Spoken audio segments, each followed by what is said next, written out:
Hey, what is up guys? So I got something super awesome for you Synchro fans today. It is a crazy Karakuri Crystron deck, and the deck absolutely goes up. There's so many times where I'm just like, how do you even come out of this?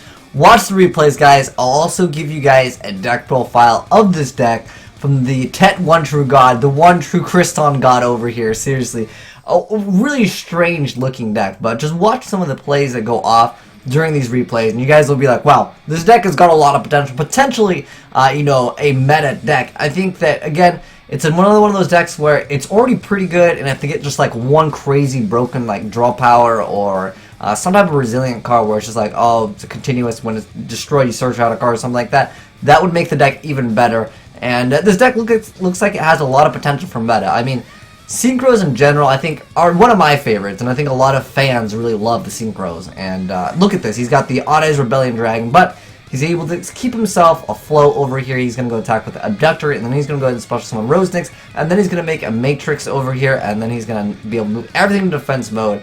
Crystron is a very interesting Synchro deck. It's supposed to like move everything to defense mode so you can like get over it next turn, because you're synchroing on your opponent's turn. That's kind of how the deck works. But mixing in Karakuri, you're able to do a lot of shenanigans once you see, and it's pretty cool. I like it a lot where this like guy's build was going. Like I said, I'll give you guys the deck profile for this deck, and thanks True God Tet #1 sending in this awesome replay. And it's weird, like, you're mixing ancient gears, and the reason why, guys, is it really helps out with some of the synchros. So anyways, he's gonna big eye the Karakuri Bure, but keep in mind, guys, Armoring Arm still applies the effect to the player who controls Armoring Arm, not the player who controls Armoring Arm as an equip. So therefore, he's still getting that effect of Armoring Arm to burn his opponent.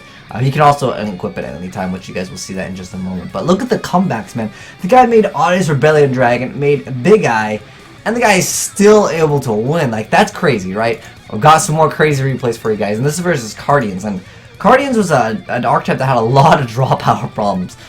Because it just wasn't consistent enough. But they have a lot of stuff up their sleeves, and the deck's looking a lot better as we've been getting more support for it. But mixing and transmodifying the deck, pretty good. You're able to definitely just go off sometimes with transmodify. But nonetheless, again, remember, you're going to be wanting to go for synchros during your opponent's turn. That's basically what the deck wants to do, although these ones are double tuners.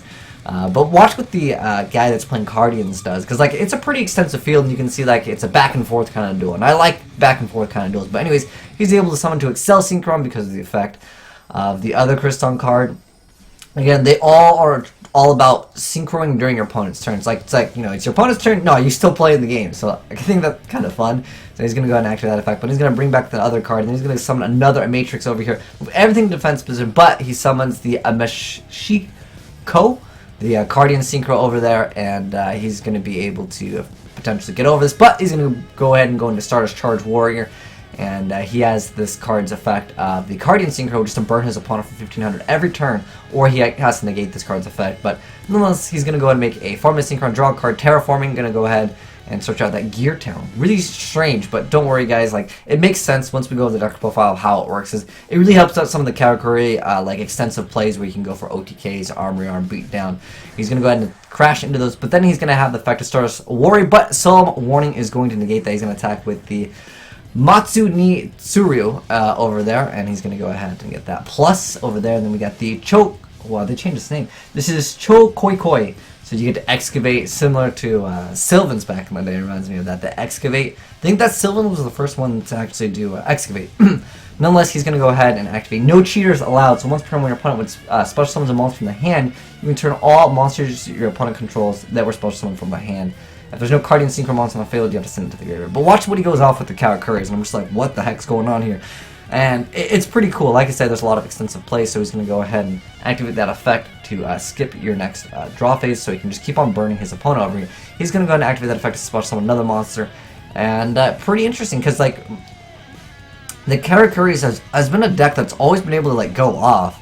And I think that deck's really never been touched by the ban list, essentially. And that's a deck that's won a lot, but he's going to go ahead and finally make a game over there. But we got another one. This one's a really quick replay. I just thought it was kind of cool to show off. Well, there's a new card that I haven't talked about too much. I think we covered it briefly, which is Unmasked Dragon.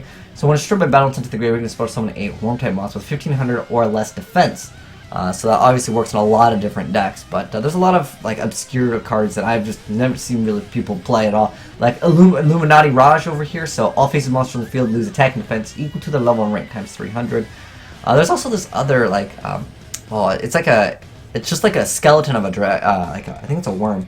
And it like negates like all effect monsters, something like that. But Bird of Paradise Lost over here is a worm that you can summon with that effect. That's crazy, right? So once per turn, you can send one tuner monster from your hand to the grave and target one monster your opponent controls, and you get to take control of that. So that's a really good effect. But the Guardians are not the Guardians. The Crystron's are going to move things to defense mode. Look, it's got 0 at this point, so not looking too good for the guy that is playing I don't know what you call it, Blue Eyes Birds. Just an interesting deck, and I've never seen anyone play it, so I thought it was kind of cool to cover it and showcase some, I don't know, just some interesting stuff that players maybe can get inspiration to run other decks, or just kind of get ideas for, you know, other things to try out in the game. But nonetheless, he's going to go ahead and flourish. And he's got that token over there, but it can't be true, so unfortunately, Monarch, sorry, man. But he's going to go ahead and summon the Armory Arm, and he's been doing that a lot. Like, Armory Arm is a really popular card, I guess, to make in this, just because it's a good card in general, just because you can smack things and, like, burn your opponent for even more damage. But his opponent goes ahead and quits, because, yeah, Level Eater, not going to do too much against this field, but really cool deck, Mr. Tet One True God. Let's go ahead and go over the deck profile for you guys, so if you guys want to try out this, you guys can go ahead and try it out. But it looks like a really fun deck. Like, I've been a fan of Synchros for, like, ever. I really like them a lot. I think out of the extra deck, that's probably my favorite. But anyways, let's go ahead and go over the deck profile. The Ancient Gear cards, guys, are pretty much just used for the, well, I mean, you have the ability for Gear Town. I mean, you're not going to tribute for these, so try not to do that. There's also the Crystron card. Ooh, I forgot its name. Yeah, here we go. It's during your opponent's main phase or battle phase, you can special summon one non-tuner monster from your hand, but its effects are negated. So basically, you're just summoning the Ancient Gears through that. Yeah, nonetheless, it's basically just extra fodder. Plus, it's a machine, so it works relatively well in the deck because you have Transmodify, and then you have Machine Dupe for the other targets in the deck. But overall, it's a pretty straightforward, like, cookie cutter deck. Again, just watch some of the plays if you guys want to relearn some of the, like, the bread and butter combos of the deck. But this is just used because it's a card you can get out relatively easy, especially with Gear Town. Then we have the Crystron Rose next. Oh, there's also a Crystron card I forgot to mention that you destroy a face-up card you control, and that can indeed be Gear Town. So, anyways, we got one of the Giltron Chimera, 3 copies of Rose Nyx. Then we got 1 copy of Ancient Gear Knight. Again, it's just, I mean, it does have an effect if it attacks. It's a Gemini, so you'd have to summon it again. It's not going to happen too often, but, you know, I guess I'll go ahead and mention it. If it attacks your opponent, can't activate any spell or trap effects until the end of the damage step. Not really too relevant. If it stopped monster effects, maybe once in a while you could use it, but for the most part, I don't really think anyone's going to really use that effect. Next up, we have 2 copies of the Triverson over here. So you target a face-up card you control and destroy. So that one has that effect. And then we have Smoker over here, so you can target a face-up card, destroy it, and then you can special one Crystron Tuner. So a lot of them have that effect where you get to destroy a card, and then you get to get some kind of bonus effect. And then we have 2 copies of 248 Nishipachi over here. And then we have 3 copies of Prostrator over here, and again, same effect.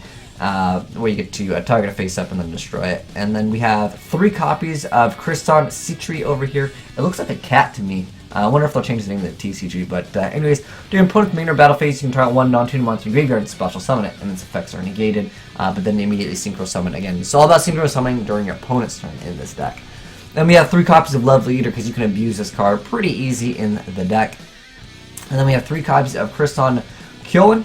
So this one lets you immediately, well, during your opponent's or main phase, you can special summon 1 non-tuner monster from your hand, its effects are negated, and then immediately Synchro Summon a machine Synchro monster, and you can only use the effect once per turn, but it's not that relevant.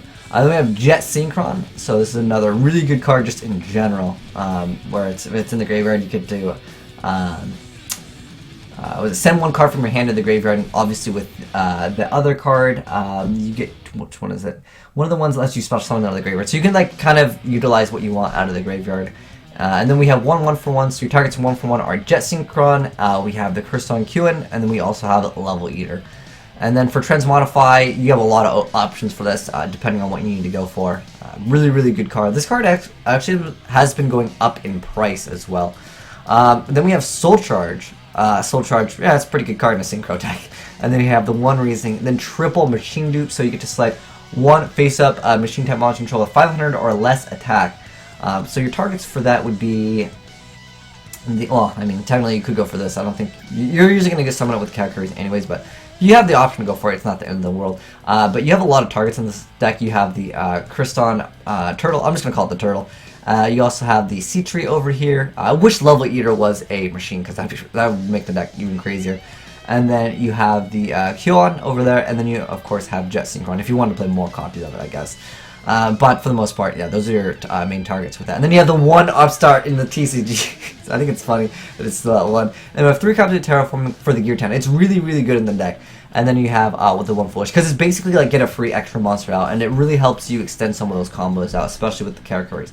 For the extra deck, we got the Stardust Cypher Divine Dragon, we got Stardust Warrior, Crystron Phoenicion, then we have the Burrito, and then we have Bure, we have Stardust Charge Warrior, 2 copies of Metrix, we have a Librarian, Excel Synchron, 2 copies of Quantum, 1 Armory Arm, 2 Formula Synchron, and then these are cards perhaps that he was testing out that he just didn't like. Then he also had Quasar at one point. That's pretty cool. I mean, you could definitely make Quasar on this deck, but a lot of times with these decks that are like Synchro based, where like they have their own archetype, you usually try to go for them anyways. And like, I mean, the cards still have decent effects. I mean, you get to move things to defense position, and then on top of that, you usually can run over stuff next turn because they attack you and you're like, nope, I'm going to Synchro to something that has more attack. So you definitely have that ability to go for other things. But yeah, I think this deck, it has a little bit of potential to be meta. It just depends on, you know, if players really want to try out the deck, because I think it's a decent deck. And it has some pretty good consistency, but when you compare it to some other decks that will have things like, this deck has literally no outs, pretty much, to, actually it's like 0 outs. If you have to have the Vanity's Emptiness, a lot of these Synchro decks nowadays, you have to rely on getting so much consistency to make your deck good, that you have to forego things like Twin Twister and MSTs to, you know, you need to be able to destroy certain things that would auto-game you, like Vanity's Emptiness would like auto-game this deck, pretty much. But anyways, let me know, guys, what you think of this deck, and thanks for sending in this replay as well as the deck profile, sir. But yeah, if you guys have any suggestions for the deck, I would love to know down below in the comment section. But anyways, thanks for watching, guys, and I'm signing out.